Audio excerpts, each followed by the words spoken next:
थप्पड़ शादीशुदा लोगों के लिए बड़ी सीख। चटाक चटाक घर का दरवाज़ा खोलते ही अजय ने अपनी पत्नी रमा के गालों पर जोरदार 2 थप्पड़ मारे। अचानक पड़े थप्पड़ से रमा जमीन पर गिर गई। यह देखकर पास खड़ी रमा की 2 साल की बेटी उसे पकड़कर रोने लगी। रमा ने गालों पर हाथ रखते हुए कहा, अजय क्या किया है मैंने?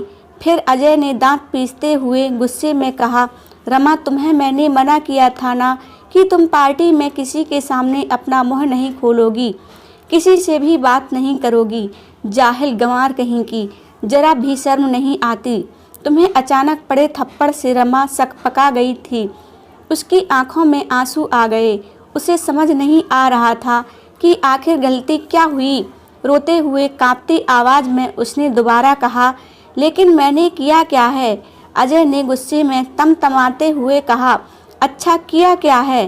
क्यों कहा कि मुझे अंग्रेजी में बात समझ नहीं आई?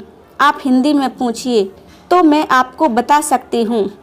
तब रमा को ध्यान आया कि उसने अजय के साथी अफसर की पत्नी के साथ हिंदी में बात की थी, क्योंकि रमा को अंग्रेजी बोलनी नहीं आती थी। गांव के कॉलेज से बीए पास रमा की शादी उसके बड़े पापा ने अपने नज़दीकी मित्र के बेटे अजय से करा दी थी, जो एक सरकारी अफसर था।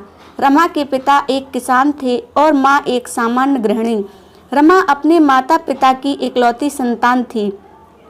अजय के घरवाले भी मोटे दहेज के लालच में आकर शादी के लिए तैयार हो गए। रंग रूप और गुण से सुंदर रमा बहुत ही व्यवहारिक और सामाजिक स्त्री थी। इसके विपरीत अजय व्यवहारहीन और अहंकारी व्यक्तित्व का पुरुष था। उसे अपने पद और प्रतिष्ठा का इतना अभिमान था कि उसके आगे वो किसी को कुछ नहीं समझता था, खासकर अपनी पत्नी रमा को तो वो हमेशा से अपने पैर की जूती समझता था। उसके लिए पत्नी का मतलब ही सिर्फ उसकी शारीरिक ज़रूरतों को पूरा करना और घर में दबा कर रखना था। 3 साल की शादी में ऐसा कोई दिन नहीं था जब अजय ने रमा को उसके पढ़ाई और नौकरी पेशा ना होने पर तंज ना कसा हो या उसके साथ हिंसा ना की हो।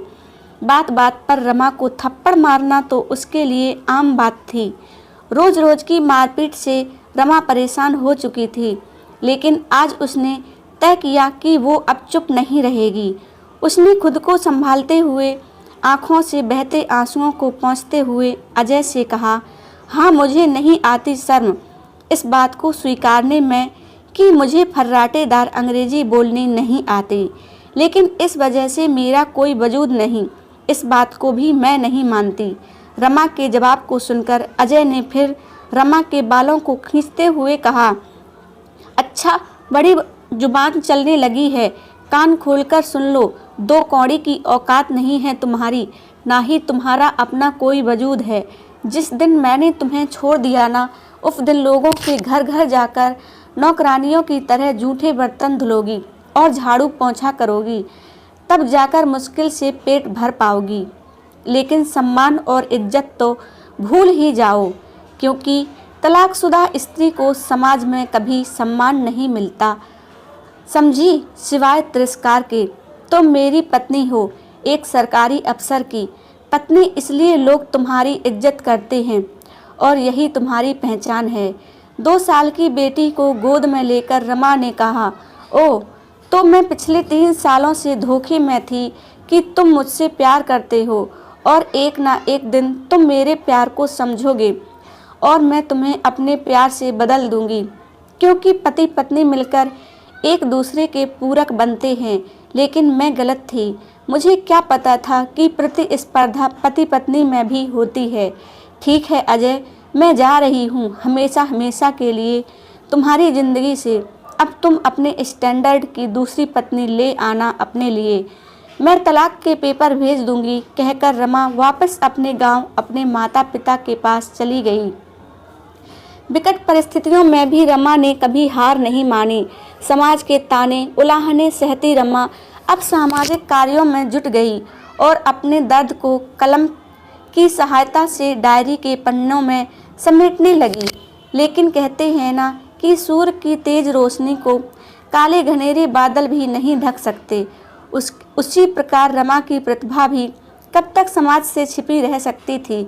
रमा को भी प्रसिद्धि मिली पूरे 20 साल बाद। अथक कड़े परिश्रम के बाद आज जब रमा और अजय का आमना सामना हुआ तो पुरानी सारी कड़वी बातें याद आ गईं। भीड़ से पूरा सभागृह तालियों से गूंज रहा था।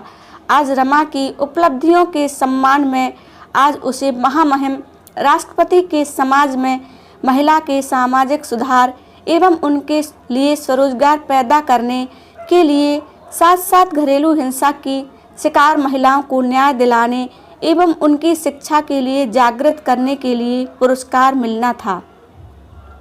हिंदी में सबसे मिलजुल कर बात करती भीड़ में आज अजय भी हाथ बांधे पीछे लाइन में खड़ा हुआ था, नजरें झुकाए। अजय को आज समझ में नहीं आ रहा था कि जिसे वो गंवार समझता था, दरअसल वो तो बहुमुखी प्रतिभा की धनी थी। रमा आज समाज में प्रसिद्ध लेखिका और समाज सुधारक थी, जिसका सब सम्मान करते थे। आज उसे आगे बढ़कर बधाई देने में भी संकोच हो रहा था।